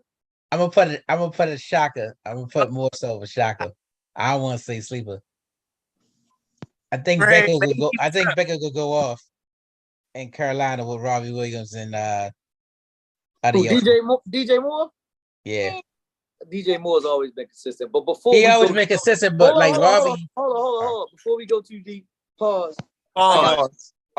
It's my Why guy you wait till I get on here to do that? This my guy right here, yo. Oh, yo, he did. Greg, what's up, bro? You in the building, baby? What's good, shorty? Before you speak to me, make sure you pause that, yo. Yo, I paused before you introduced you, yo. I paused, yo. I got you. What's up, bro? That was egregious. Yo, we've been geeking for about an hour and a half now. So come on through, man. We having a good time here on this Zoom. We talking fantasy football, baby. Yeah, I was watching me and 2 other people for a whole hour. Mm-hmm. A whole hour. We gotta build the content. Look, we gotta build content so we get clientele back out. You know what I'm saying? We took too long off on BSN. That's why we coming back with BSN 5 so we can start streaming the games live. I'm getting a whole lot going on with that, baby. We coming back, but it starts here. We got to start talking a little bit more to get back out here. Yeah. But we talking fantasy football right now. We debating on who's gonna be a sleeper, who's gonna hit or miss this season. Yeah, I was listening, and I don't know which one of y'all said Lazard, but y'all tripping. That's not a sleeper, bro. I did. I said Lazard. And the only reason why I'm saying it is because I understand Aaron Rodgers, but I haven't seen any of those dudes step up and be a number 1 yet. If you're a number 1 or a number 2 in a start lineup, you can't be a sleeper. Yeah. Somebody recognize you something. Aaron Rodgers is gonna go to his number 1. And that's fine. But my thing is, and I've been saying this before with the Green Bay Packers, historically, whenever they have receivers that take the mantle as the number 1, that other guys start showing that promise early. Jordy Nelson did it. So did Devontae Adams. So did Donald. All right, so let me tell you this. Guys. I got a number 1 guy that's a sleeper. I'm listening. Darnell Mooney.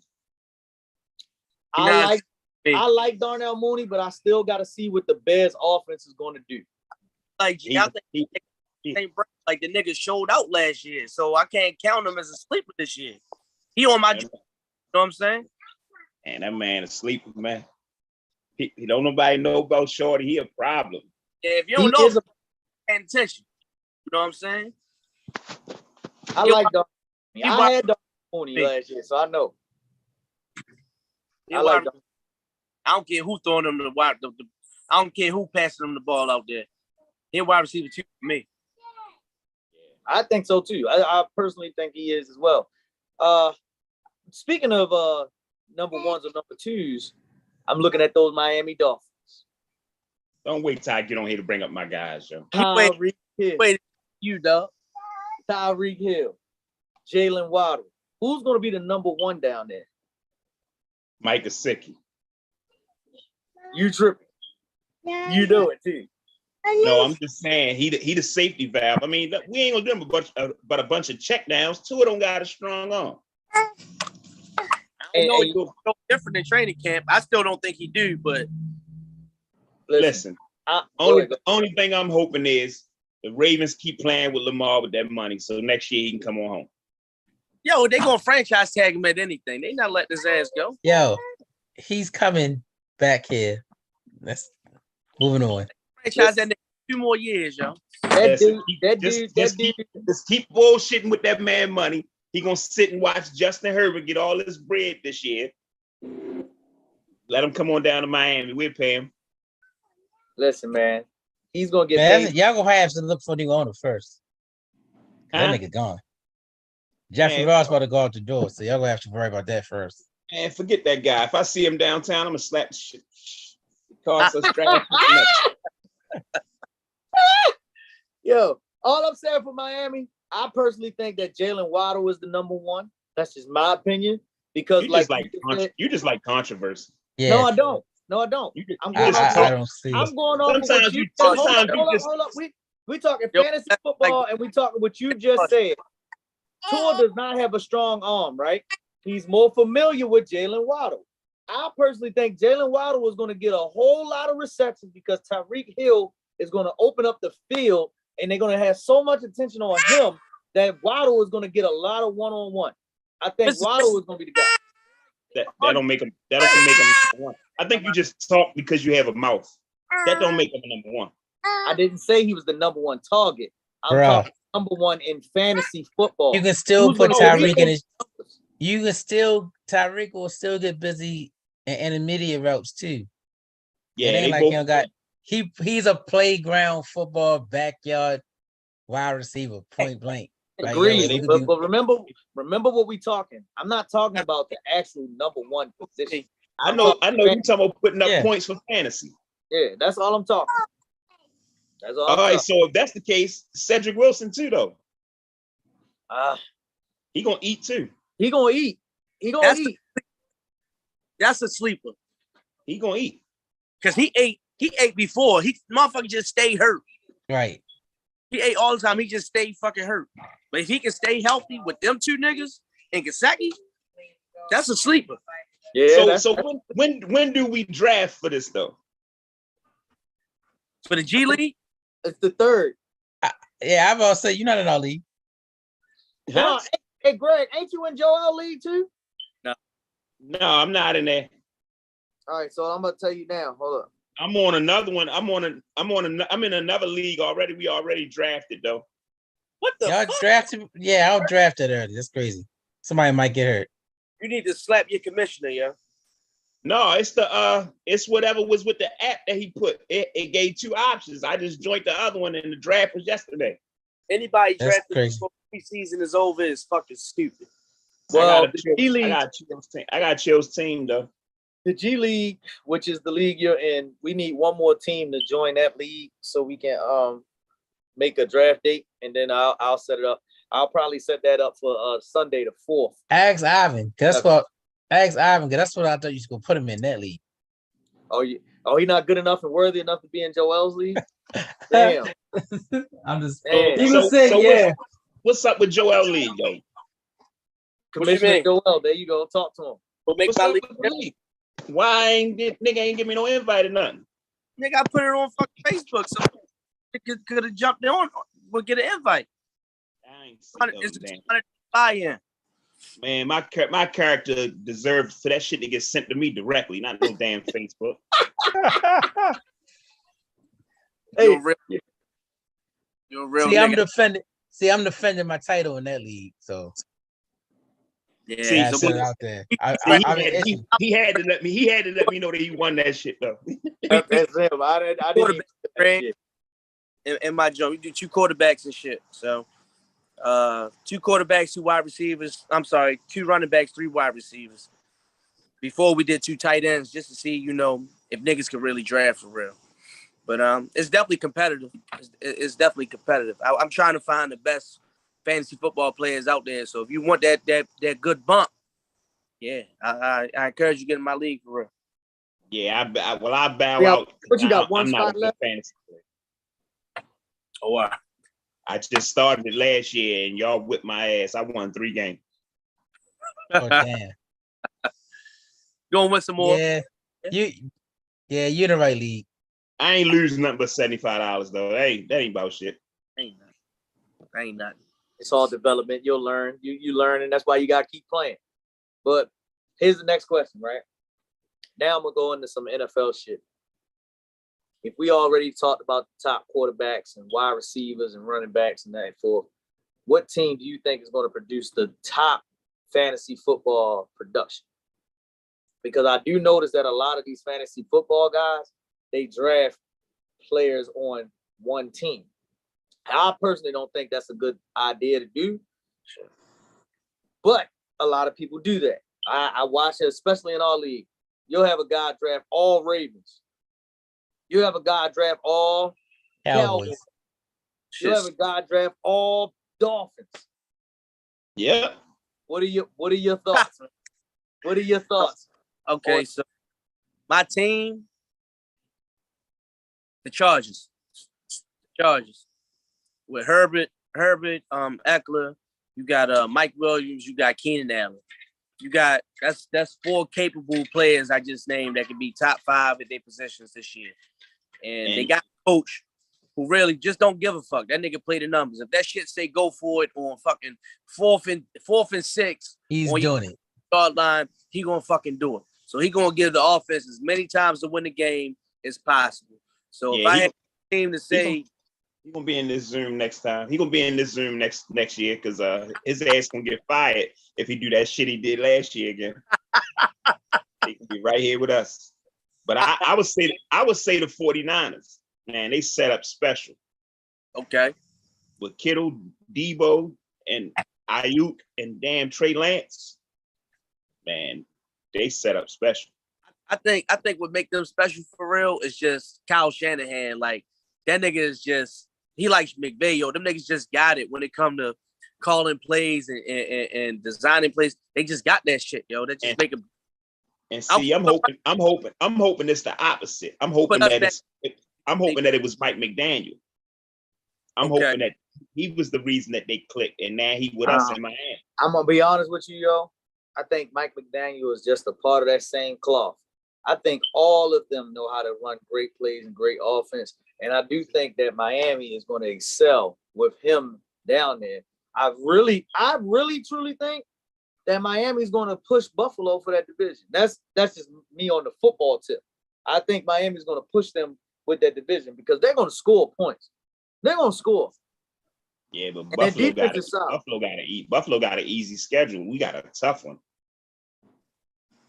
And it's weird how that played out though with that first place and third place thing. But you know, like Miami, and we already know. We know about what happened last year with Flores. Me personally, I think they did him. They did him dirty. They did him dirty, but at the same time, you can't knock the players. The players don't got nothing to do with the front office stuff. So I think what they're doing now in Miami is going to really open up some things down there with their offense. Their offense is going to be special. That's my opinion. And they got a running back down there too that people sleeping on. They're run now. That goes into the next part. Running back by committee. Hold on, you let me get mine then. Go ahead. I got a couple teams. I'm gonna say that if Jameis come back and his eyes was right, his vision right, I'm gonna say the Saints. That nigga said you ain't let me get mine.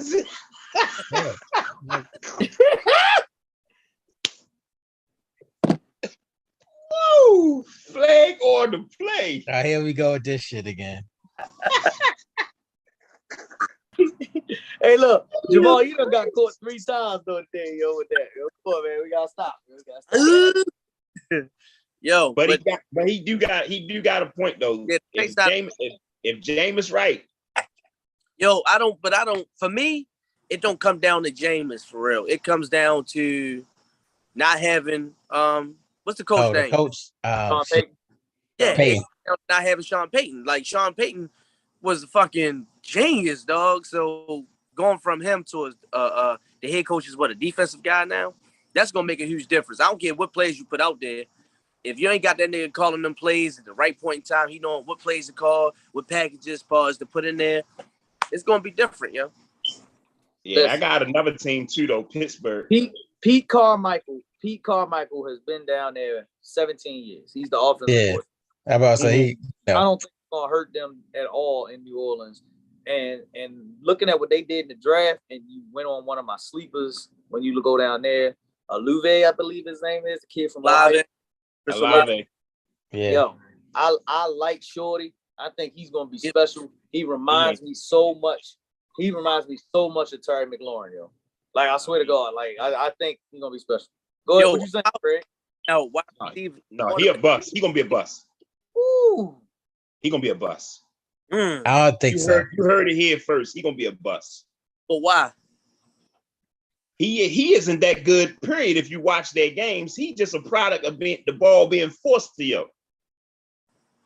He's not really good. So you said there's a dude on the other side of him that made him? Oh, you said right. Or you saying the system? Man. Oh, you ain't, hold on, stop. Hold on, since you want to play this pause shit. You talking about forcing balls, so you ain't pause. I said he had. No, you said he's a. Nah, you gotta pause it. All right. What is going on tonight? Oh golly! Oh my God! It's a ball forced to him. Hey, look. Hey, Joel, he sat there and waited for that though, yo. He was sitting there the whole time. Get him back! I'm gonna get him back. Him and the guy behind him holding up the gang sign was waiting all.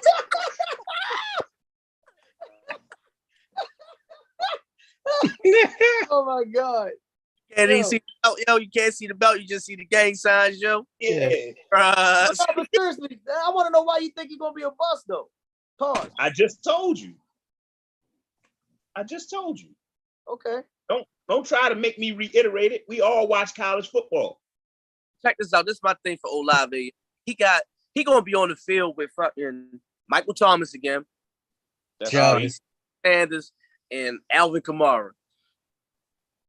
I think he'll produce. I think he's gonna excel. I think he's gonna look good. He's gonna get a lot of one-on-one pause. It's gonna be crazy. No, he ain't gonna get no single coverage. No, sir. Why won't he?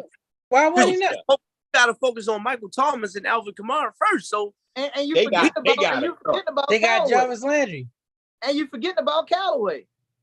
Jarvis Landry slow as I said Emmanuel Landry. Where the fuck is Emmanuel Sanders?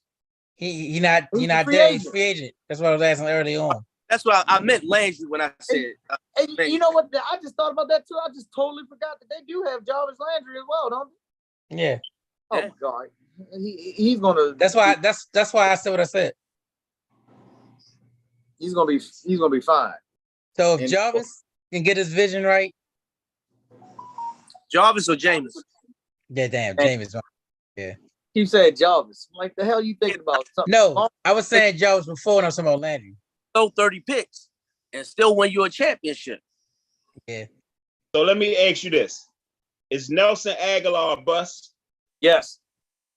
Okay, then. Shorty gonna be a bust. Shorty gonna be a bust then. It's a difference though when Nelson Aguilar had to be the number one. Yes. When Nelson Aguilar came into the league with the Eagles, right? Yeah. He was their fifth receiver.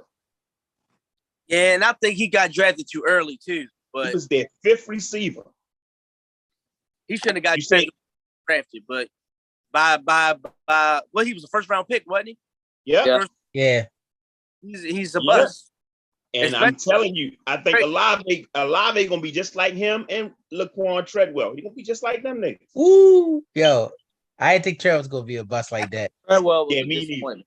He's a disappointment. Maybe I did not see that coming. I thought Treadwell was gonna be a monster. Yeah, Treadwell was a major disappointment. Let me ask y'all this question, right? This got to go into a debate with one player, Tom Brady. Do you think with the small little nugget of issue going on down in Tampa Bay right now with him not being at practice and that training camp, is that going to affect them long term for the season? No. I mean, me and him the same age, got the same birthday. He can come chill out. No, yeah. I don't think that shit matters. We talking about the bar of excellence in the NFL. Mm-hmm. Then miss 3 weeks and come back and it's like he ain't miss a beat. But I will say, you know what? He is the Bret Hart of the NFL though. He is, but you know what will matter?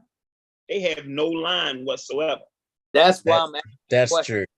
That's why I'm asking that question, because you have injuries in the middle with Ryan Jensen out for the year. Mm-hmm. Yeah. Malpit retired. Yep. And the other dude signed with another team. And that's the reason why I'm asking, is he leaving for personal reasons, or does he see, hey, look, my line isn't the same line that I've had over the last 2 years in Tampa Bay. I'm not hurt. Well, you see, when they played us in the first preseason game, we was chasing their quarterback all over. The key to getting pressure on Tom Brady too, up the middle. Up the middle. So that's y'all gonna pause all this. And that's what y'all gonna pause all this. Your center gone, so he gonna have problems. And that's why I'm saying I don't think you Brady consider this. He not what's the key to getting pressure? What's the key to getting pressure to Tom? The middle scrimmage, yo. Crazy. Yeah. Look, Joel didn't catch it this time. He messed himself up that time. He was mentally thinking football right there. He was thinking all football. Look, I'm gonna go to another team, Arizona. We already talked about DeAndre Hopkins not being there. Do you see them having good fantasy numbers moving forward for this season without their number one wide receiver for the first 6 games? I think so. We only talking fantasy football, and we talking about how they'll look for guys who would draft a Kyler Murray or a Hollywood Brown. But did you see how they looked once D-Hop got hurt? Oh my gosh, it was a whole different team. And that's what I'm getting at. I think the potential is there. You got to think they in a tough division. They in a tough ass division. And you got to play the Rams defense. You got to play the 49ers defense. Twice. But you got to play the Rams and the 49ers for a total of 4 games, yo. That's tough. And that's why Rams done. The Rams done. The Rams. Man, that man he's more hurt than they letting on. You talking about Stafford? I don't disagree with that. I don't disagree with that because I haven't seen him play yet. But after you win a championship, sometimes the wear and tear of playing football, and especially at Matthew Stafford's age and all of the stuff he's been through with Detroit, he might not care no more. He might be like, I'm good. I got what I wanted. I got a ring. So I feel that way about Kyler Murray too. He got his money, yo. He already was childish. He don't care no more. Yo, look, I got to talk about the Kyler Murray situation, and it kind of goes. It was a fucking car seat. On what? Kyler Murray. You said what? He was childish. He just needed a car seat. That's it. His little ass. So do you feel as though his contract was disrespectful? I mean, he gonna play baseball in 2 years anyway. He gonna walk away from that money. I don't think so. Because in the NFL, when you the quarterback, when it's time for you to get paid, you go to being top 1 or top 5 automatically. You know, the market reset every year. So when it's time up to get paid, nigga, it's your time up to get paid. Well, you talking about the stipulation. I'm talking about the stipulation. That was fucked up. Regardless of him being childish or not, it played on the intelligence of a black man, of a black quarterback, and went back to that old stigma. I don't say that it's messed up. What's messed up about it is that his agent, his dumb ass, signed it. There you go. He signed that shit. That's on him. You know what I mean? I don't care. He play video games. He know he don't study. But that's my whole but that's what he said at the conference. I'm gonna study anyway, so why not decide it? But this my whole thing on that. My whole thing on it was he was the one that was saying he was going to sit out because he wanted a new deal early, right? Because he got his deal early. So he gets a deal and they put that in the contract. And this is how you can show he's a little stupid by signing it, not getting his agents to read over it. But then to go and try to put it on blast and say, y'all put this in my contract saying that if I don't study a certain amount of hours and then have it basically recording that I am only studying and not playing a game, that's some precedent shit that they'll start using for quarterbacks. And like you said, Jamal, for black quarterbacks. Because I don't see the white quarterbacks getting that shit. Baker Mayfield, in my opinion, has gotten worse every year he's been in the league. But they praise He's not Baker motivated, yo. And that's Who? why I said he might hit Baker. That's why I said I think he could do all right in Carolina. Why Baker the type why of would you be dude. unmotivated? Why would you be unmotivated when you got a chance to turn around one of the worst organizations in the NFL? No. I'm talking about back then. Like, it was too much drama in Cleveland, but like that's why I know he's gonna have a good season because whenever you're mad, you'll just play better. He can't become content. Okay. I'm just looking But- at how But the college shit, it is on him. Making some shit. I agree. Huh? I don't think Baker's that good. Legitimate weapons, and he was fucking trash.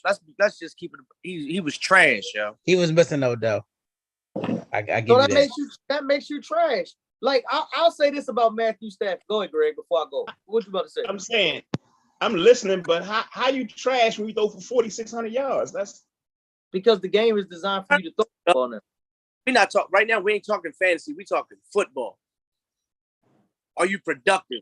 Productive for your team. Throwing for 4,600 yards and throwing X amount of too many interceptions. That's gonna fuck your team.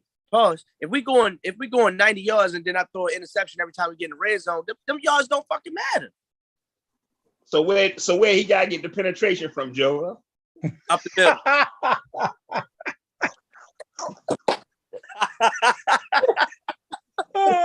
We gonna get banned off YouTube because of this dude, man. As soon as he come on, it just goes all the way right. You know what I'm saying? But look, no, seriously, in my opinion, you saying that Baker Mayfield needed a change of scenery because there was so much turmoil in Cleveland. In my opinion, No, I ain't saying he need to change the scenery. I'm just saying, like, I just feel as though he's motivated. so all right, motivation. He didn't have no more motivation in Cleveland. They bought you weapons. They bought you weapons and talent. Yeah, but the weapons that they bought him was talking trash about him to the media. Who wants Because he was playing like shit. Yo, mama. If you all right, watch this. Hold on, watch this. I'm talking about Tua. They just bought him a weapon in Tyreek Hill, right? If Tyreek Hill don't get that ball, do you think Tyreek Hill's gonna be quiet and be like, yo, Tua, you okay, bro? You still growing? He's stupid or is he gonna too. say, you better give me that He's motherfucking stupid. ball? He's stupid too for the shit he said about Patrick. Let's not be naive. Tyreek didn't come to Miami to play with Tua. He came for that dollar. Agreed. And he got paid, so now he's going to big up and make everybody believe Tua is this great quarterback. Oh, I know that's why he did it. Know that. We all know that's why he did it. After week 3, he's going to be begging for Teddy Bridgewater to get his ass out there. Week 2, when they play them Ravens, I'm either. I'm going to be there waving, but nigga, he's going to regret that decision. Tua is trash. If he wanted to win, he should have stayed in Kansas City. If he wanted to get he already got his championship. He ain't worrying about that. He already won. Get paid. He chased the dollar. And I agree that he chasing the money, but I'm kind of talking about two different things. I kind of got off of the fantasy football thing because I don't want to give everybody secrets away. I'm kind of going into the NFL thing. My thing on the NFL, I look at some of these quarterbacks, and Baker Mayfield is definitely one of them. Tua is another one, and even your guy just said earlier, and Jalen Hurts. I don't think them dudes can excel and take teams over to the next hump. That's just my opinion. You forgot the king of the quarterback that's like that. Who, Kirk the king Cousins? of that chair. Yeah. Another one. That's the king of that chair. I like those. I would say Matt Ryan. I say Matt Ryan is the king of that tier, but no, at least Matt Ryan got to the Super Bowl. Matt Ryan was up 35. That's Kyle Shanahan's fault. Matt Ryan was up 28. That's Kyle Shanahan's fault. They should have kept running. Matt Ryan got some. I think Matt Ryan gonna get slept on, man. He playing behind it. I think Matt Ryan gonna get slept on too because I honestly think that the Colts are gonna be a very good team this year. Yeah, they playing I'm gonna give y'all a little tidbit. When that draft come around, I'm gonna take Carson Wentz. Y'all can have the rest of them. I guarantee you he show out this year. Okay. Y'all not gonna tarnish his Carson Wentz gonna show out in Washington. Watch what I tell you. Okay. I mean, he got a good receiver in Terry McLaurin. That's probably arguably the best wide receiver he played with. Yeah, that will be the best.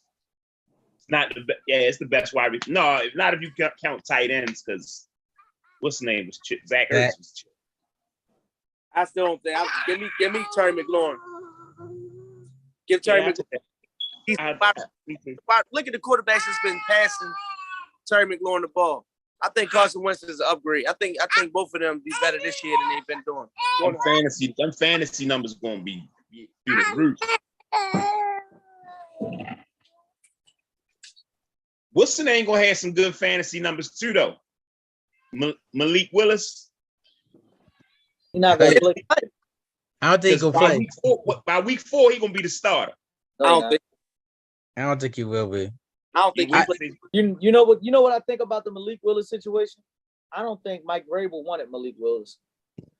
I personally don't think he wanted Malik Willis. I think that's an organizational move, GM coach move, GM owner type move. I personally don't think Mike Vrabel wanted him, and to put him on blast in a preseason game and say, I didn't want you to run the ball, I wanted you to throw the ball, bro. Like, I can understand that. Like, he's trying to find a reason to keep Shorty behind.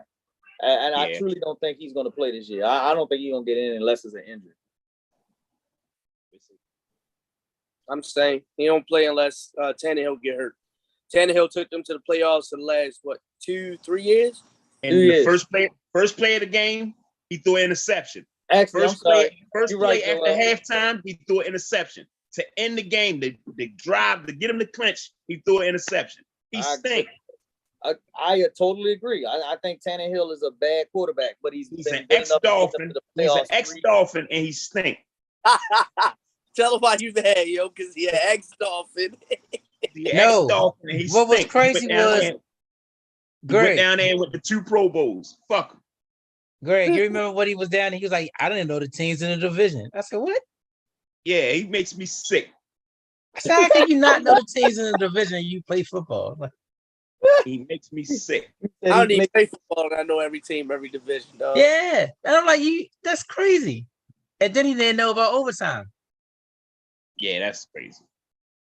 Brian Tannehill is an overrated quarterback. But again, you're talking about guys getting paid, right? He went to Tennessee and he got paid. He took Marcus Mariota's spot. And Marcus Mariota is still a fucking quarterback in the NFL, starting quarterback in the NFL in Atlanta. That's crazy. That NFL team this year, though? Not really, no. In my opinion, I don't think so. No, they got Kyle Pitts and us. That's it. Yeah. That's it.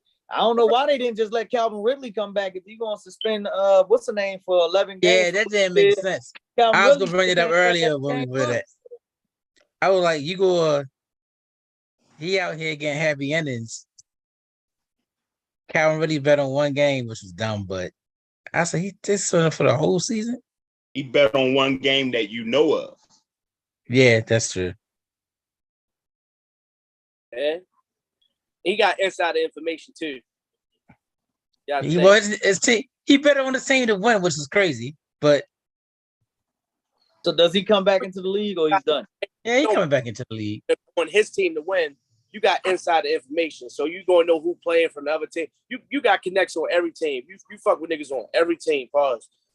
So you gonna be like, yo, X, Y, and Z ain't playing this game. Oh, fuck yeah. My fella, we sorry as shit, but I think we can beat this team. That's insider info. All right, last question I got for y'all real quick, right? Deshaun Watson, 11 game suspension. If you were him, if you had a chance, would you draft Deshaun Watson? Yeah, I am. Yeah. Okay, why? Because Jacoby Brissett gonna keep him afloat. Hold up, though. Not as a team fan or any kind of opponent, just in general for fantasy football. He'll be back week 12. Would you draft Deshaun Watson? And remember, week 12? Because that's when he'll be eligible Come back. He come back week 12. They play the Texans in Houston. He gonna light them up, and he gonna crush the rest of the season. Watch. Now this I'm gonna ask everybody else before I go into mine. Go ahead, Joel. What you think? I'm not drafting him, dog. You draft him, you wasting a roster spot. Thank you. For 11 weeks on your season. Every roster spot is important for me. Every roster spot is important. So for this nigga to be sitting on the bench for 11 weeks, that's useless. It's useless. It's a waste of my draft. It's a waste on my roster for real. That's just me. Even if you have the IR capability, I still want draft him one. Yeah, when he come back. Season form. He gonna come back in week 1 form. Why? And timing is gonna be off for everybody. You need that timing. He getting timing now in August, but when you come back in December, nigga, all that shit is gone. You've been throwing the high school wide receivers. You know what I'm saying? And not only that, going back to the playoffs about to start, fantasy wise. So you can't put him on the IR because somebody will probably get hurt. Just let him sit there. Yep. I wouldn't draft him this year. So everybody saying no except Greg. I'm gonna say this. I'm gonna say hell no. I'm not drafting Deshaun Watson. I'll let him sit as a free agent. And the only reason why I would bring him back is if before your playoffs start in week 14, if he looked good for 3 weeks, and you might have that quarterback at the end, like we was talking about, out of those 12 guys that like hit or miss, and you see he's doing good, you might want to grab him for your playoffs. But I'm not going with Deshaun Watson at all because the man ain't played football in almost 2 years. Let's not forget the man has not played football in 2 years. He hasn't been on the field. He missed all of last year, and he's going to miss more than half this year. I'm not risking that in no championship for no Deshaun Watson. That's just me. I don't know about nobody else, but I'm not risking Deshaun Watson because of the name and what we seen before. I'm with that. That's it's cool. hard to speed that makes sense. It makes sense. It's hard as duplicating that speed, getting in because you're not even in practice in the middle of the season, you're not going at game speed because you don't want to risk that injury. So it's hard for that nigga going to be doing nothing, sitting at home. He going to be throwing passes to us for practice. Practicing and shit to going to throwing to Amari Cooper. That's a huge fucking difference right there, yo. So does that same caveat go for Lamar Jackson too, from picking up 30 pounds of muscle? You think that's going to affect his gameplay, the way he played? No, I think the 30 pounds he looks good. Just to deal with taking more hits, pause. Because that nigga rarely goes to the ground. That nigga embraced the contact, pause. So I think that's what the extra putting the extra weight on was for Lamar. But another thing, put on that extra weight because I know that a lot of people call him a running back at the quarterback position, but it's the style of play that he plays that helps him out to help him be successful. He needed to put on that weight, and he protects himself well too. Yeah, when he does get hit, pause. But that nigga wear condoms. No, if you ever look at him, like he barely won't get rocked. He barely get rock dropped. Like where you like, damn. What? Pause.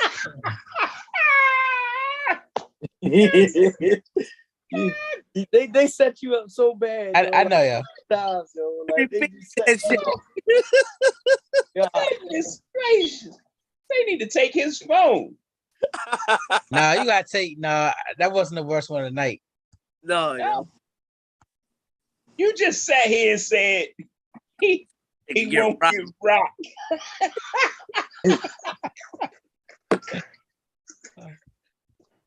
Hell no, yo.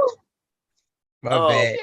And it looked like on that note, we about to hang this one up. Because this guy that messed up the whole vibe. But look, fantasy football wise, I think we're going to be straight. I think this is going to be a fun year. A lot of people are going to enjoy it. It's some sleeper picks out here that everybody, I know they don't want to let all their secrets out. So everybody going to know about their secret picks that they have. I'm glad that everybody in the BSN that we can get into these two leagues. We got the Oh yeah, I got one secret. I don't care whatever league you in, yo. It ain't no secret. Just know your rules. You gotta know your motherfucking rules, yo. just know if you know your rules, that shit could take you a long way in whatever league you're in. That's all I got. And that is a fact because a lot of people be calling me week 3 like, yo, what's the tiebreaker? Yo, go look at the rules, bro. And then let's just look at the rules. Is in there right now. Or the Cooper Cup thing, because in the Yahoo League I'm in, like I said, it's like a quarter point for PPR. So him getting 15 catches won't really do any justice for me. Just like this, I'll give you a perfect example or something, right? Guy called me and said, yo, what's going on with the tiebreaker? And I'm like, bro, it's right there in the rules. Like, just go look at the rules. It's literally right there telling you what's going on. That's why. For that, I'm talking more so like scoring, like scoring, tiebreakers, all that stuff. Like, bro, it's all there. If you're rewarding for like rushing attempts, if you're rewarding how much points per reception, that's what I'm talking about. Bonus points. Yeah, that all that shit.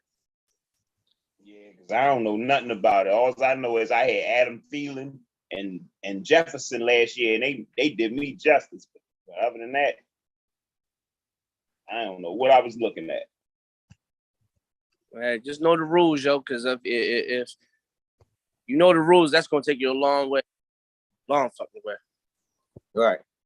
Well, look, fellas, I appreciate y'all getting on. This was the BSN's fantasy preview for 2022. We're sorry about all of those pauses that we had to do because we shouldn't have been doing them anyway.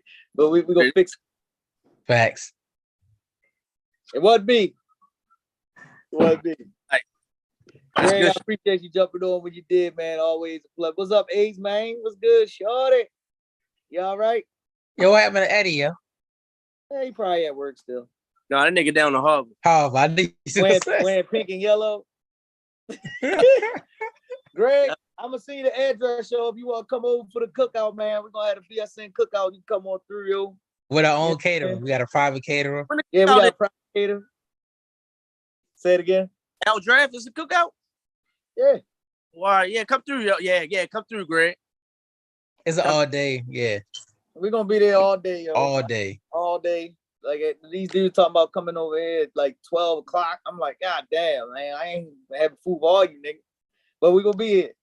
You know what I'm saying? Yeah, just send me the info. All right, cool. Look, y'all, get up at y'all, man. Y'all have a good one, man. We out of here. Appreciate it. Time champ, baby, back. We're gonna make sure he don't get 4. We're gonna make sure he don't get 4, yo. Look, you see the figure? We got the little. We're gonna make sure he don't get 4, yo. See y'all later, man.